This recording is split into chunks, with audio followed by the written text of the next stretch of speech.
Hola amigos, ¿qué tal? Bienvenidos a esta entrevista de Hola de Hablar. Soy Japin.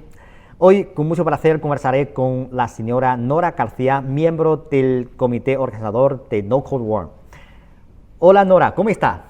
Hola, muy bien, Roberto. Muchísimas gracias por estar aquí para poder hablar de algo tan interesante. Bueno, en primer lugar, cuéntenos un poco sobre esta plataforma No Cold War, porque que yo sepa es una plataforma establecida hace alrededor de un año, pero a veces pensamos que la Guerra Fría ya es algo pasado, ya es algo de hace décadas. Entonces, ¿por qué ustedes decidieron establecer esta plataforma? Bueno, pues veíamos con preocupación la escalada de la agresividad de la administración de Trump en ese momento, en 2020, contra China.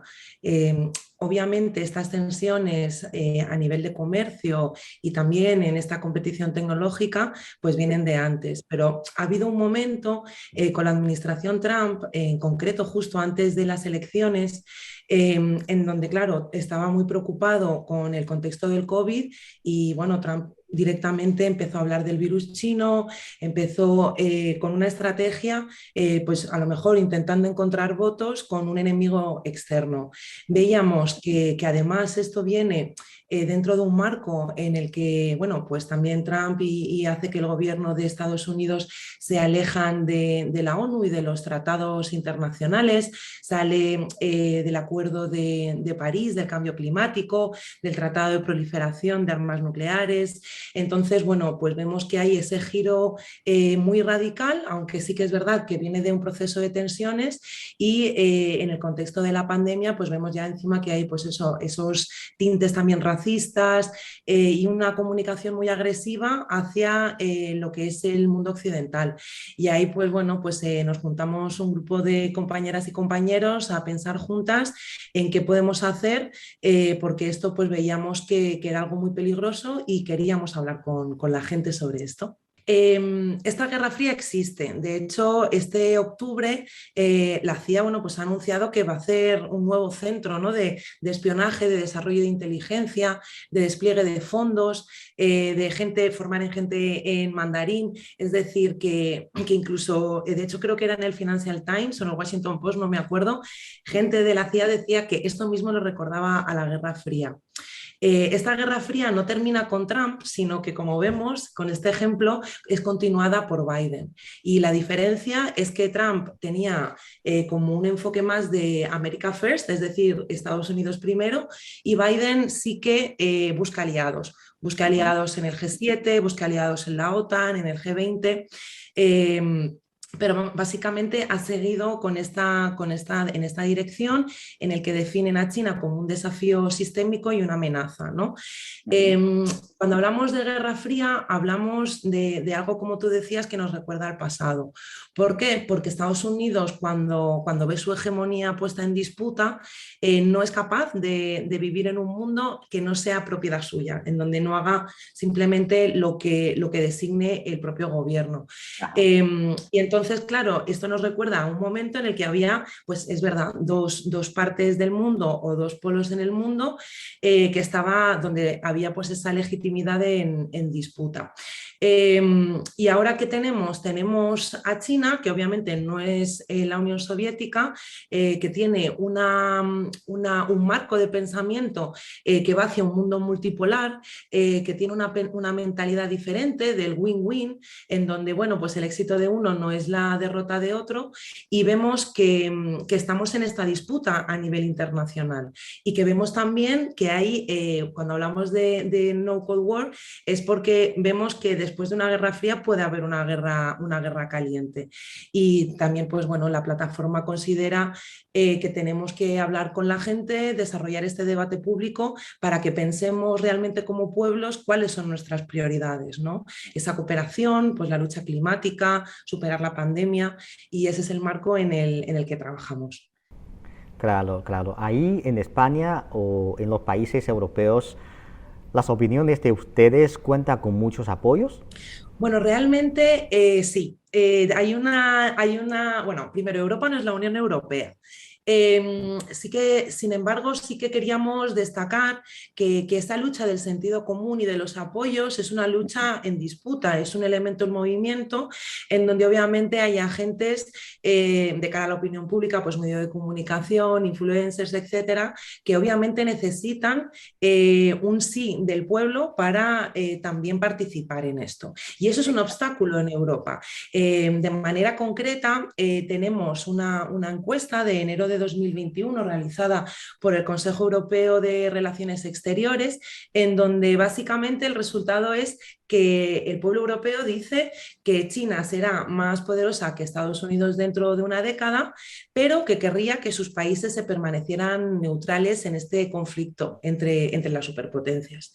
Y en palabras del propio Mark Leonard, que es el director de este Consejo Europeo, comentaba que el público europeo sí que cree que hay una nueva guerra fría, es decir, que esa conciencia sí que existe, pero que no queremos tener nada que ver con ella, ¿no? Por lo tanto, sí que estamos en un momento, en una ventana de oportunidad para luchar para que ese sentido común sea el no a la guerra. Sí, claro, claro. Está muy claro que los debates o las fricciones entre Estados Unidos y China no benefician nada a ningún país, al mundo, porque no es justo hacer que los países opcionen un lado y abandonar el otro. Eso no es justo para ningún país, tampoco es beneficioso para ningún país. Que yo sepa, ustedes planean lanzar un evento en línea, ¿no? Titulado Europa contra la Guerra Fría, China no es nuestro enemigo. ¿Cuándo será y de qué se tratará este evento?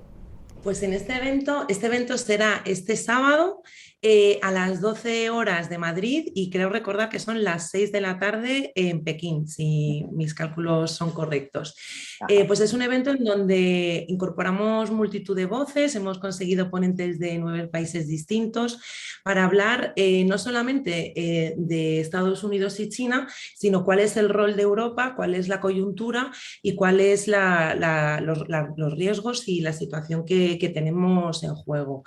Este evento para nosotras es muy importante porque, como decíamos, Biden no va a tener una estrategia en solitario, sino que necesita estas alianzas. Y obviamente esta toma de decisiones sobre meter a un país o a nivel supranacional como Unión Europea en una guerra fría, pues no se decide de manera democrática.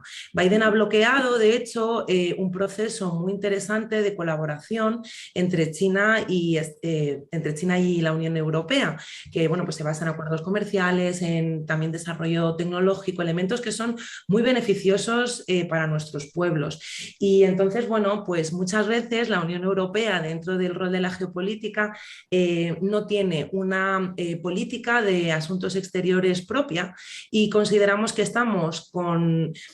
O sea, si analizamos esas encuestas en donde el pueblo se opone a participar, vemos una situación de bloqueo en donde el pueblo debería de poder hablar, hacer presión para poder ver qué es lo que está en juego. Y en este evento pues vamos a contar con el movimiento pacifista de Estados Unidos, con gente del sur global, vamos a contar con gente de partidos políticos, de sindicatos, del mundo del periodismo y de las noticias y de diferentes activismos, porque obviamente esto es algo tan importante que tiene que ser un debate en el que los diferentes espacios de sociedad organizada puedan hacer este intercambio para decidir, para que tengamos esa conciencia de que como pueblo europeo debemos poder decidir si nos queremos meter en esta guerra fría o avanzar hacia un mundo de cooperación. Efectivamente. Yo he visto en la presentación de este evento, en su página oficial, las siguientes palabras. Dicen, esta nueva guerra fría contra China no solo va en contra de los intereses del pueblo chino, sino también de los intereses de los pueblos europeos. ¿Por qué? Bueno, básicamente, como el mundo ahora mismo no se puede separar, no somos islas, ¿no?, aisladas, estamos todas y todos en medio de una crisis de diferentes niveles que ha sido acelerada por el contexto del COVID. Estamos todas preocupadas de cómo reconstruir nuestras sociedades, cómo pensamos juntas en avanzar, no para tener a lo mejor el pasado, sino para mejorar como sociedad, para aprender de que en los momentos difíciles hay que poner a la gente primero, hay que poner la dignidad del pueblo y la salud del pueblo por encima de los beneficios económicos. Y consideramos que en este contexto, obviamente la cooperación entre Europa y China es beneficioso en esa reconstrucción, en esos acuerdos que se estaban teniendo y que ahora mismo están un poco bloqueados por Estados Unidos, que puede desarrollar tecnología. No tiene sentido pues, que Europa no pueda disfrutar del 5G, que no lo haga en toda la región, ¿no? De una tecnología que nos beneficia, o de la inversión que pueda haber en el desarrollo de infraestructuras, en el apoyo a una investigación científica conjunta.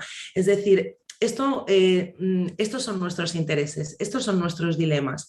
Estamos en medio de una diatriba para salir adelante de una manera diferente, en donde nosotras creemos que es importante recordar la pandemia, poner la paz, poner la vida de la gente primero, e intentar eliminar ese gasto militar que ha incrementado. O sea, es increíble que dentro del 2020 los gastos militares de muchísimos países se han incrementado, cuando necesitamos enfermeras, necesitamos escuelas públicas que estén preparadas para las necesidades tecnológicas.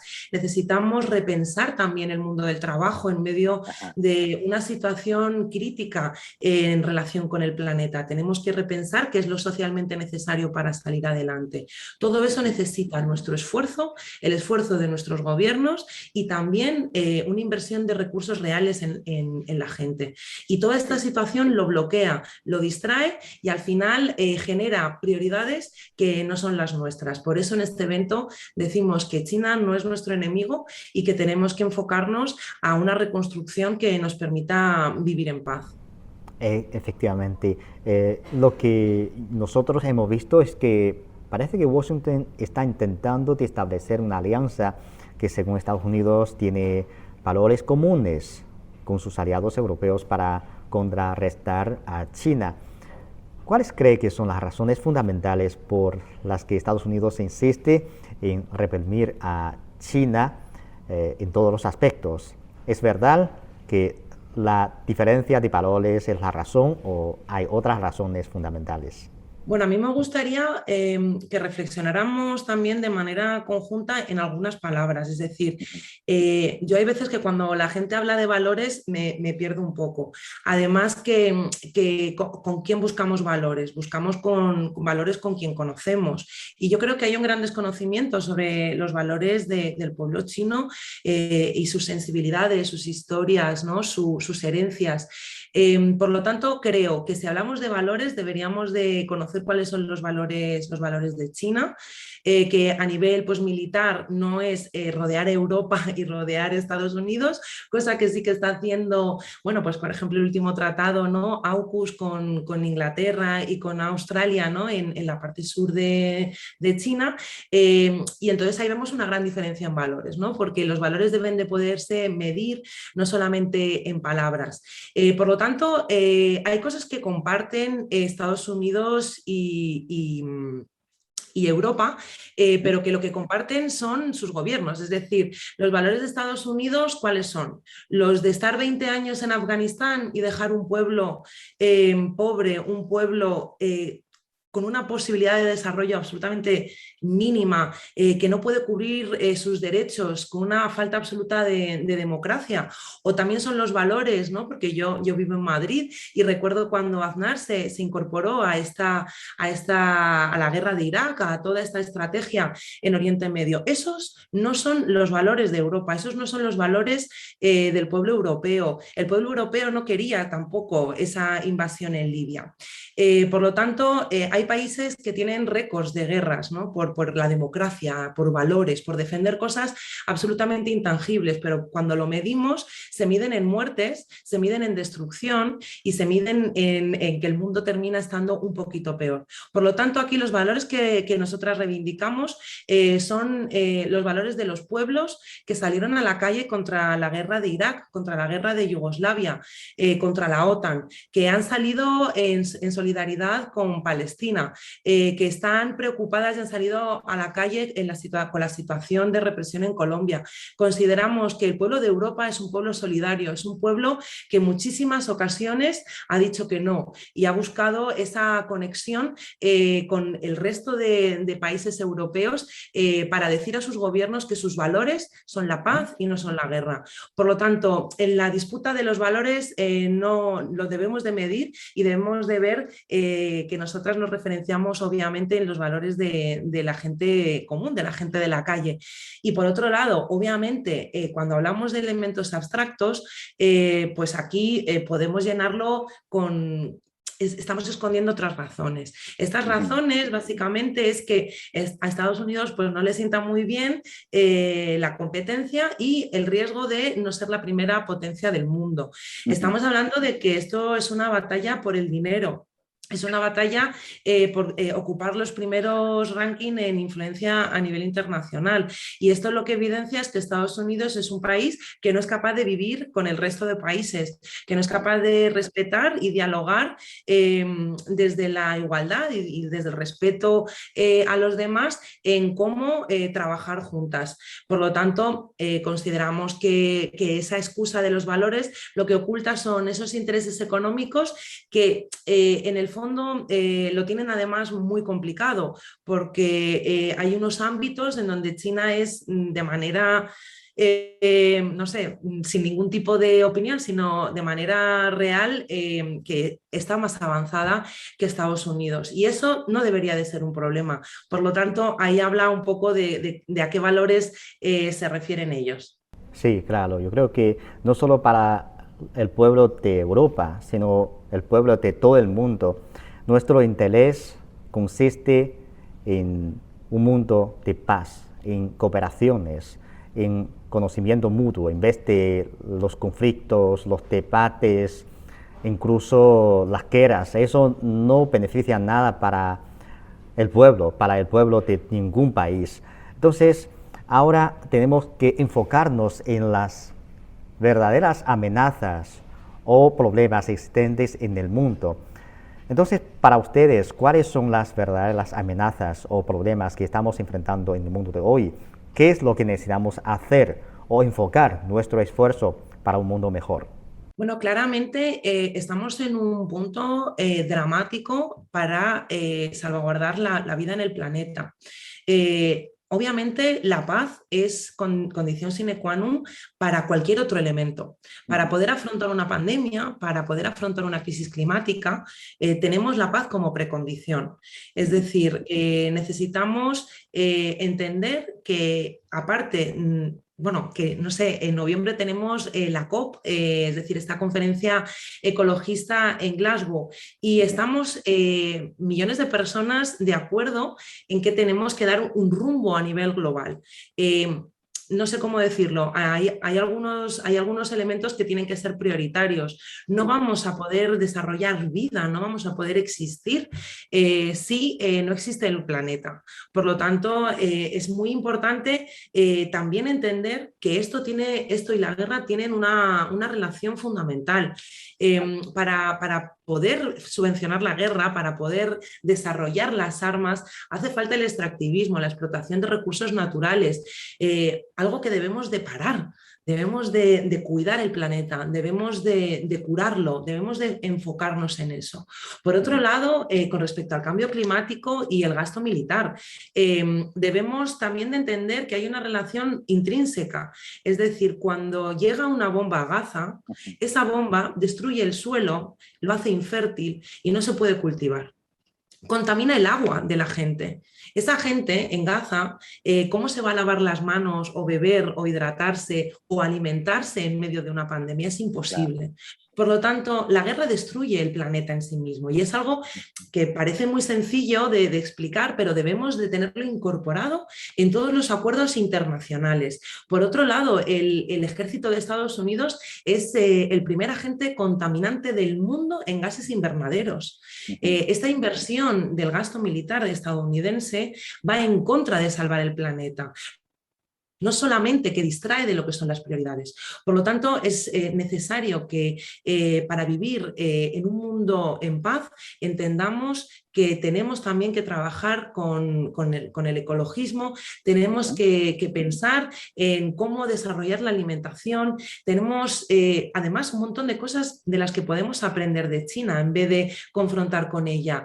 Si cualquier persona que nos está escuchando tiene interés, hay multitud de artículos, de informes, incluso documentales sobre cómo China ha erradicado la pobreza extrema en más de 850 millones de personas. O sea, no sé, una barbaridad. Eso es un problema, porque si no tenemos un planeta sano, no podemos alimentarnos, somos pobres, no tenemos salud. Y este es el entendimiento, ese sentido común que tiene que llevarse a todos los acuerdos, se tiene que llevar a la COP, se tiene que llevar a la ONU, se tiene que llevar a la Unión Europea.